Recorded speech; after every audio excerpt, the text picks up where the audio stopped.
Bonjour à tous et soyez les bienvenus sur Nienko TV. Aujourd'hui, je crois que je vais pas me faire que des amis. Ça arrive quelquefois, comme avec la vidéo sur les grandes vacances, où je me suis fâché avec le peu de monde qui a vu la vidéo. Ça me fait penser d'ailleurs que c'est la vidéo dans laquelle je parle de De Funès qui a le moins fonctionné de ma chaîne depuis que je me suis lancé. Les grandes vacances de Jean Giraud avec Louis de Funès, alors que ça fait 1 an qu'on me demande de faire les grandes vacances et que je le repoussais, des fois YouTube, ça ne s'explique pas. Donc aujourd'hui, encore une fois, je ne vais pas me faire que des amis parce qu'on va parler de Banzai. C'est vous qui avez choisi la vidéo de cette semaine. Même si, encore une fois, tous les commentaires du sondage me demandaient, voire me suppliaient de laisser tomber Banzai et de faire plutôt une époque formidable, rassurez-vous, pour ceux qui ont voté une époque formidable, ce sera la prochaine. Et donc Banzai, ça me fait l'effet des grandes vacances. Je ne le porte pas spécialement dans mon cœur pour des raisons que je vais évoquer plutôt dans la deuxième partie de la vidéo, deuxième partie qui sera consacrée à ma critique sur le film, alors que la première va plutôt parler des anecdotes de tournage que j'ai pu trouver, de pourquoi est-ce qu'on a fait Banzai à cette époque-là, quel est le contexte du tournage. C'est le chien qui s'est enfermé, ce con-là. Ouvre, papa! Ouvre, papa! Ouvre, papa! Ouvre la porte, là, papa. Et si le programme vous convient, pensez aux interactions habituelles, de liker la vidéo si elle vous plaît, ou si en cours de route elle vous plaît, après la vidéo c'est trop tard, à mettre un commentaire, et si vous savez pas quoi dire, vous avez juste à dire... Arrêtez, mais qu'est-ce qu'il est con! Nous sommes partis pour Banzai. Rien que ça, déjà, vous voyez, ça me saoule. On est en train de parler d'un film qui s'appelle Banzai. Et pourquoi il s'appelle comme ça? Banzai! Ça tombe bien, ils devaient pas avoir d'idée. Ils devaient tellement pas avoir d'idée pour mettre un titre sur un film qui va tellement dans tous les sens qu'il ne s'y retrouve plus lui-même, que Banzai, ça lui collait parfaitement.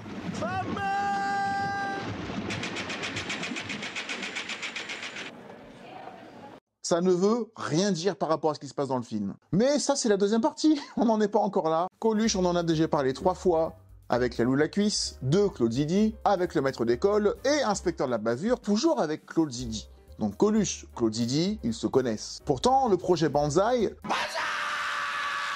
Ils se sont pas dit sur le tournage de l'inspecteur la bavure que 2 ans après, bah, j'ai une formidable idée pour toi, tu vas voir, on se retrouve dans un film qui va s'appeler Banzai, je vais te faire voyager, on va voir du pays, tu vas voir. Non, ça Bon, allez, maniez-vous les éclopés, là, on a 3 minutes pour prendre le train. Allez, faut se dépêcher, hein. ça s'est pas du tout passé comme ça. Parce que courant 81, début 82, Coluche ressortait très péniblement de son expérience de candidat à l'élection présidentielle de 81, où il a dû se retirer, où il s'est fait menacer de mort, où il a subi des pressions titanesques, alors que c'était juste une blague au départ. Sa femme va le quitter, il va sombrer dans la grogue. Vous êtes fous!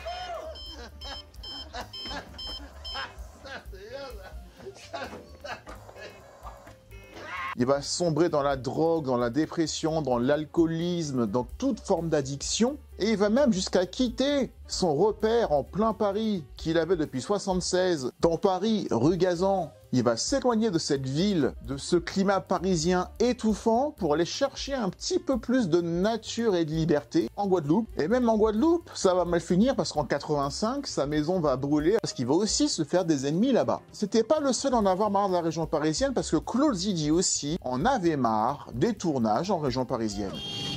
Mais je suis accroché! Dis à ton père que je suis accroché! Dis con! Au con. Mais tech!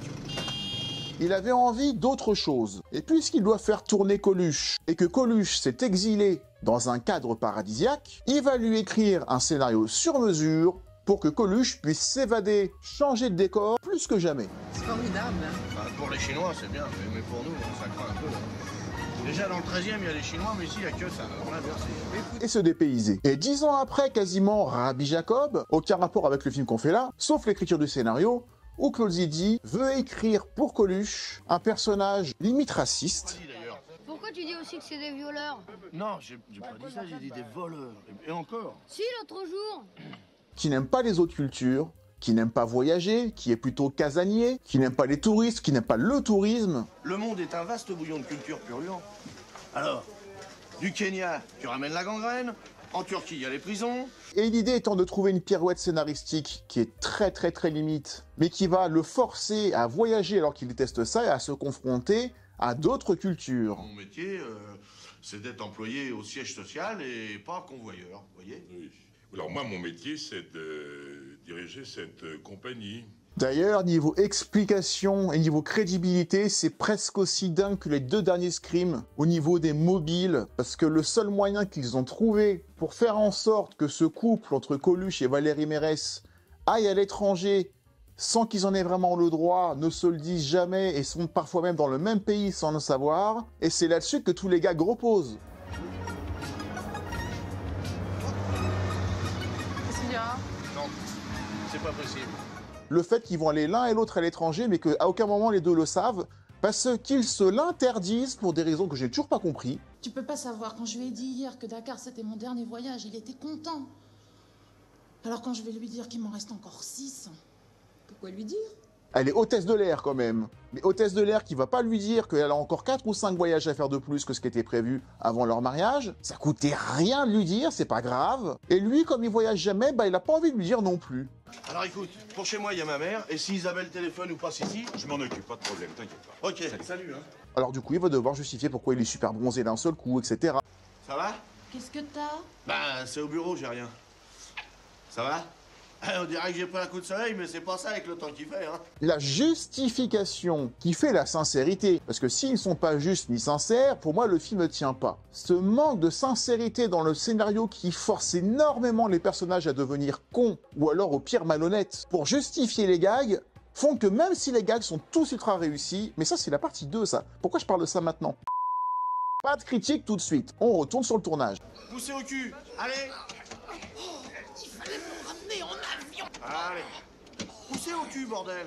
C'est Didier Kaminka et Michel Fabre, les 2 co-scénaristes habituels de Claude Zidi qui avaient déjà signé Les Sous-Doués et Les Sous-Doués en vacances, 2 films qu'on a également fait sur Nienco TV il n'y a pas si longtemps et il commence à y avoir un catalogue de films disponibles assez chargé sur ma chaîne. Ce sont eux qui vont imaginer le métier de Michel Bernardin, le personnage que joue Coluche, à savoir un type qui va travailler dans une compagnie d'assurance Planète Insistance, je crois. Ben oui, ben on n'a pas pu faire plus vite, il y a 6000 bornes, hein.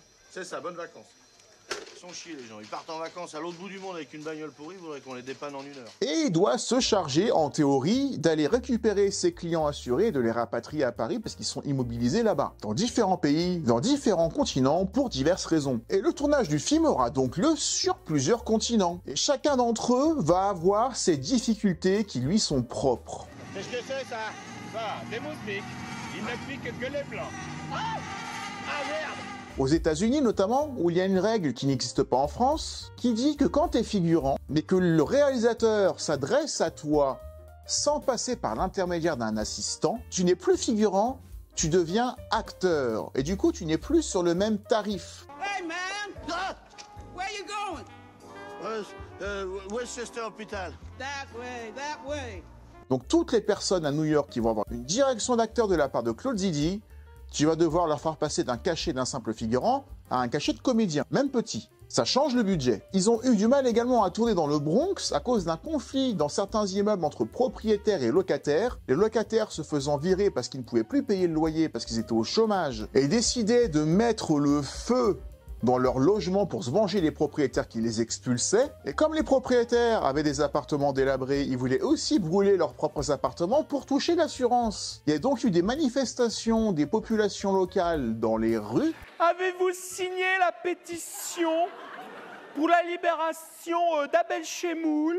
Pour manifester contre le film parce qu'ils n'acceptaient pas qu'il y ait un tournage dans leur rue et ils préféraient qu'il y ait un emploi pour eux plutôt que de les regarder tourner un film sans avoir d'argent. Ce que va faire Claude Zidi est plutôt sympa, il va engager la plupart de ces personnes qui manifestaient sur le tournage du film à New York pour faire le ménage, etc. Du coup, ça leur a donné un boulot et ils ont laissé le tournage se faire. Et au passage, l'un des New-Yorkais qui agresse Coluche, ils sont 3 ou 4 je crois, dans le Bronx à un moment donné. Jax McDaniel, un acteur qui a fait beaucoup de séries télé et dont vous connaissez sans doute le visage, a fait ses débuts dans Banzai avec Coluche. I'm not right. Well then what are you? Nicolor, not color. En ce qui concerne Hong Kong, pour les plus fidèles d'entre vous qui ont vu la vidéo que j'ai faite sur les Anges Gardiens qui s'est également passée à Hong Kong en partie, et le tournage également, vous devez vous souvenir qu'à un moment donné, Jean-Marie Poiré, il a dû donner certains billets sous la main de certaines personnes issues de mafias ou de gangs locaux qui n'autorisaient pas le tournage malgré les autorisations officielles des autorités compétentes. Il fallait en plus rallonger à chaque fois pour contenter les mafias locales. Et il y en avait plusieurs. Si tu sortais du territoire pour filmer ailleurs, il fallait tout recommencer avec les autres.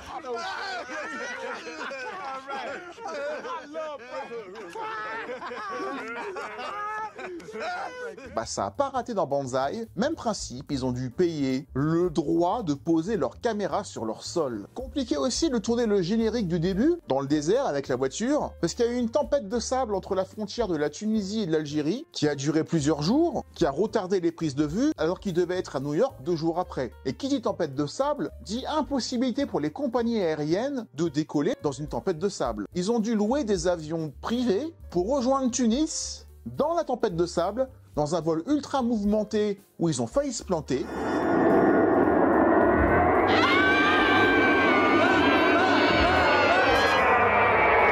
Pour retourner à Paris et de là repartir à New York. Ils ont pris beaucoup d'avions et les changements de continent pour le tournage, c'était une véritable usine à gaz. Tournage en Angleterre aussi pour la scène hallucinante de ce Boeing qui se pose à un moment donné du film vers la fin sur un porte-avions américain.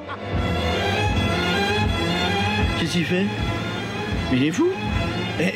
Il va pas se poser là-dessus, non?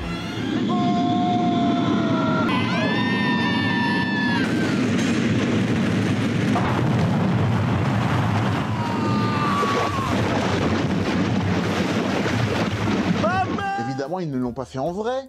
C'est une maquette, mais une immense maquette de plusieurs mètres, et aussi la maquette d'un porte-avions, qu'il a fallu reconstituer sur un bassin, et il n'y avait pas de bassin suffisamment grand, avec une espèce de ligne d'horizon existante en France, donc ils ont été tourner ça au studio Pinewood, près de Londres, là où ils tournaient les habituels James Bond, avec l'équipe des effets spéciaux de James Bond. On était en 82, entre deux films, entre Rien que pour vos yeux et Octopussy, donc ils avaient un petit peu de temps.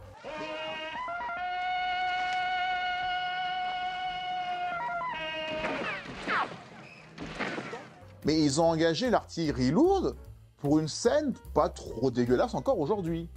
Donc c'est quand même un film dont les moyens sont assez ambitieux pour pouvoir se permettre d'emmener Coluche et de lui faire faire ce qu'il doit faire dans de super conditions. Ça a l'air fini là. Regarde. Ils sont calmés. Ah oui? Je crois que vous faites une petite allergie aux moustiques là. Ah oui? Et le tournage lui-même n'était pas évident pour Claude Zidi, et qui en a l'habitude, parce que tourner avec Coluche entre 81 et 83, jusqu'à Ciao Pantin, inclus, c'était compliqué. Il sortait de son élection présidentielle, comme je l'ai dit, il se droguait, il fumait beaucoup de joints, il n'avait pas forcément la concentration nécessaire, ni même la volonté, l'énergie comique qu'il lui fallait pour exécuter son métier. Et là-dessus, les témoignages divergent beaucoup. Valérie Mérès dit que certes, il fumait pas mal de joints, mais qu'il n'était pas si morose et malheureux que ça, ni dépressif sur le tournage, elle en garde des bons souvenirs. Claude Zidi également dit qu'il n'a pas spécialement remarqué ça.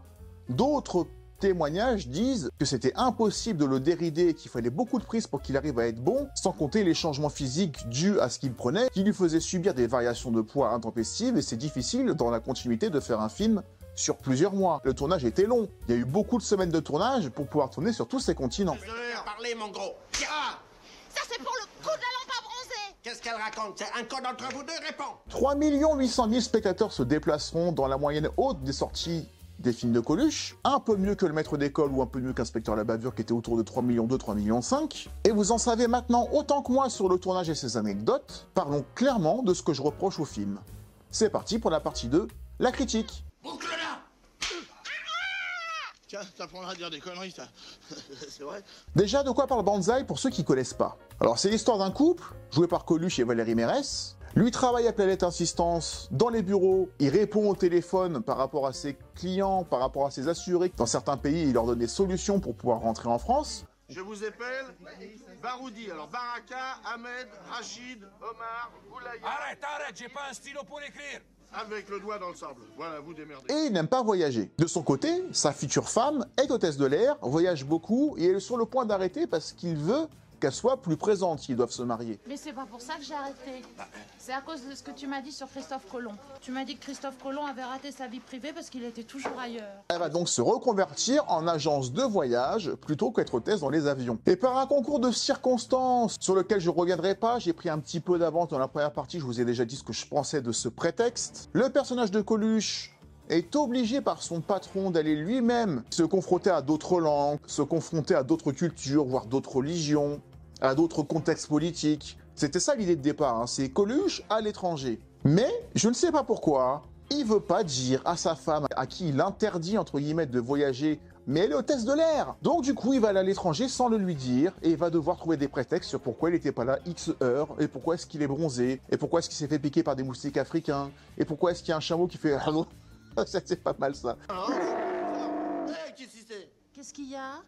Eh ben, y a rien, c'est Marcel qui fait le con, là. Pourquoi est-ce qu'il y a un chameau qui parle au téléphone, qui va le faire passer pour son ami Marcel? Le prétexte des gars qui sont tous bons dans le film ne tient pas, parce qu'il n'y aurait aucun gag ni aucune histoire si les deux qui sont en couple et qui sont sur le point de se marier se disaient simplement « Il me reste encore 4-5 voyages à faire, mais je serai à temps pour le mariage, pas de souci. » Si tu dis ça, surtout pour Valérie Mérès, qui est hôtesse de l'air, c'est son métier, il n'y a pas de décalage, et donc il n'y a pas de gag, et donc il n'y a pas de film. Et pour moi, pour que le film soit bon, au-delà des gags qu'il propose, il faut qu'il soit sincère. Et les personnages ne sont pas sincères, et ils ne sont pas l'un envers l'autre. Et je comprends pas pourquoi. Bon, je te le passe, tiens, c'est pour toi. Alors Marcel, vous vous amusez bien? Il a un problème, ton bonhomme. Donc si je les comprends pas, je m'identifie pas. Si je m'identifie pas, je regarde ça en tant que spectateur qui trouve que les gags sont tous, quasiment tous excellents. Tu rigoles beaucoup. Ah, ça s'arrête. Ah, ça repart. C'est le film le plus drôle, je crois, avec Coluche que j'ai vu. Mais une comédie, pour que je la retienne, pour que j'ai une affection pour elle, se doit aussi d'être par moments touchante et changer un peu de registre. On l'a dit plusieurs fois, hein. Mais prenez un film comme Les Trois Frères, le premier, hein. Je rigole au moins autant, voire plus que dans Banzai. Pourtant, ça ne les empêche pas, à certains moments donnés, de jouer une autre partition plus sensible et plus tendre. On parle beaucoup de Gérard Jugnot en ce moment, parce qu'on a fait Scout toujours et on va bientôt faire Une époque formidable. Ces films sont moins hilarants. Ce sont plutôt des comédies, limite tragicomédies, qui sont quand même drôles, mais qui ont un message différent, une portée différente, des personnages qui, au départ, sont détruits puis vont aller mieux. Ou alors des personnages qui sont, à la fin du film, moins fermés. Les Noirs, tous des drogués. Et la drogue, ça coûte très cher.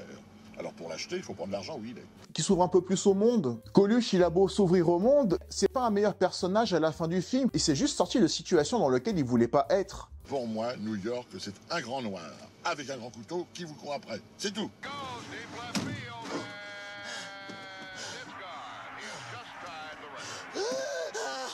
Le couple, il voulait se marier au début du film, ils vont se marier à la fin du film. Ils n'ont pas subi de changements en cours de route qui font que ce sont des personnes différentes à la fin. Le passage à New York, il est un peu plus inégal, il va moins loin, on voit pas beaucoup New York honnêtement. Mais malgré tout, les gars qui s'y passent, dans tous les continents, dans tous les pays où il va, le coup du moustique...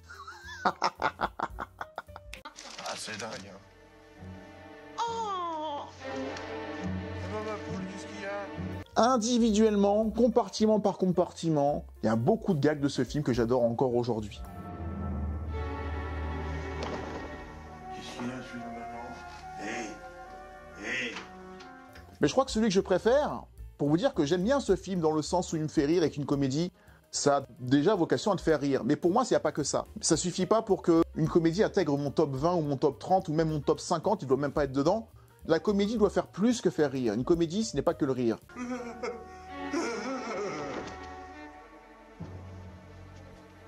Qu'est-ce qu'il y a, alors? Qu'est-ce qu'il y a? Mais une scène qui me fait bien marrer et qui a l'air de rien, et qui est sincère, en tout cas qui a l'air sincère, ça se passe à Hong Kong, dans la poursuite entre les deux bateaux, là, quand Coluche demande à son pilote de poursuivre sa femme qu'il vient de voir enfin dans le bateau d'en face, et qui se sont croisés et qui veut lui faire demi-tour. Hé! Isabelle! Michel! C'est Isabelle! C'est Michel! Ça recommence. Hé! Isabelle! Hé! Regardez! Comme il veut pas, le mec qui pilote, il se bat avec lui, on sait pas pourquoi, et d'un seul coup, t'as un plan au loin où tu le vois Coluche qui pousse le pilote dans l'eau. Chier, celui-là. Eh, merde! J'adore comment il dit ça. Chier, celui-là. Ce qui est drôle dans cette scène-là, c'est qu'elle est filmée de loin, comme si c'était presque improvisé. Et quand je parle de gag, de timing et de sincérité pour que ça marche, t'aurais filmé ça en gros plan, pour montrer qu'on voulait montrer que Coluche était en train de se battre et de pousser le mec dans l'eau, ça aurait été moins drôle. Ce qui est marrant, c'est qu'on a vraiment l'impression qu'ils l'ont fait à l'arrache, comme si c'était pas prévu. Et c'est ça qui me fait marrer. C'est ce qui me fait le plus rire dans le film. Chier celui-là. Avec le coup du moustique. Voilà.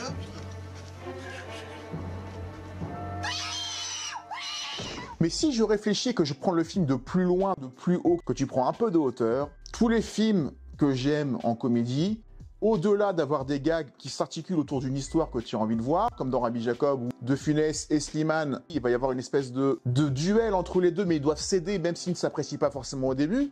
Et à la fin, les deux personnages sont différents et ils apprennent à s'apprécier, surtout qu'ils sont sans doute dans la même famille. Dans Banzai, je vois pas où ils veulent en venir. C'est juste l'envie d'exporter Coluche dans plein de pays différents, parce que Coluche avait suffisamment de talent, comme De Funès l'avait également, de tout baser là-dessus, sur les situations qu'on va créer autour de lui. Mais pas d'une histoire, de lui.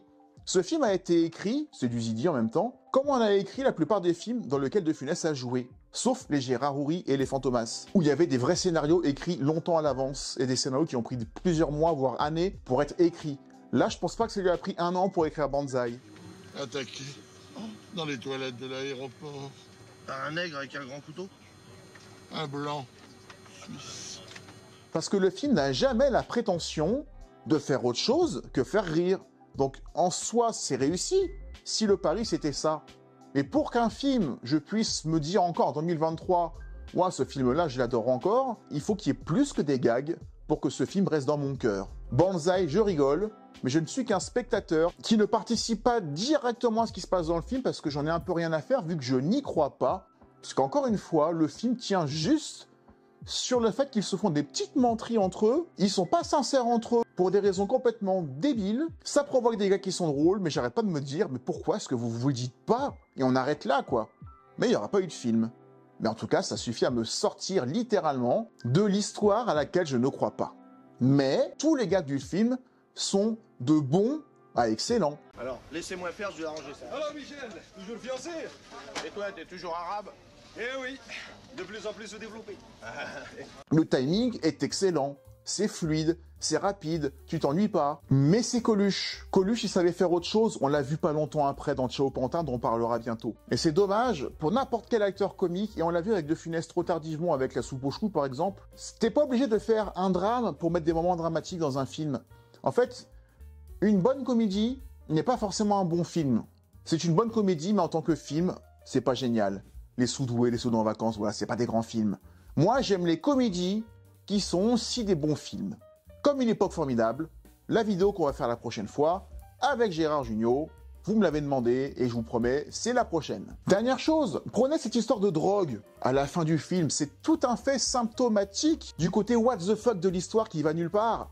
D'un seul coup, t'as un trafic de drogue que Coluche ne voit pas, qui va amener encore des gags, l'avion qui se retourne. C'est à cause du pilote qui est drogué, qui est complètement halluciné. Mais c'est n'importe quoi. Mais ça marche, c'est pas grave. Mais c'est pour vous montrer que on s'en fout de l'histoire. Il faut des gags, les gags, des gags, des gags, des gags. Je suis un petit peu plus exigeant que ça dans une comédie qui n'est pas là que pour faire des gags. Il me faut une histoire et des personnages autour duquel les gags vont s'articuler les uns aux autres. Je ne veux pas un personnage avec des gags, et au fur et à mesure de gags, ça va faire une histoire. C'est pas dans cet ordre-là que ça doit marcher. En tout cas, pour moi, les bons films ne marchent pas dans cet ordre-là. Merci en tout cas d'avoir regardé la vidéo jusqu'au bout. Qu'est-ce que vous avez pensé, vous, de Banzai? Est-ce que c'est un film aussi qui nous a tous fait marrer? Il n'y en a pas beaucoup qui vont dire que le film n'est pas drôle. Mais est-ce que c'est vraiment le meilleur de Zidi? Est-ce que c'est vraiment le meilleur de Coluche? Est-ce que c'est pas juste un film avec des gags fourre-tout quelque part?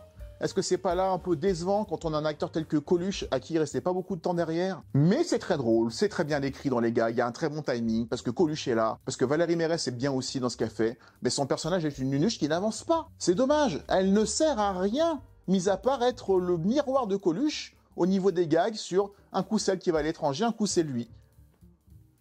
Ça me suffit pas. On se retrouve la semaine prochaine. N'oubliez pas le petit like, le commentaire qui va bien, à partager la vidéo si elle vous a plu. On se retrouve donc la semaine prochaine pour Une époque formidable de Gérard Jugnot. Et comme je le dis à chaque fois, d'ici là, prenez soin de vous.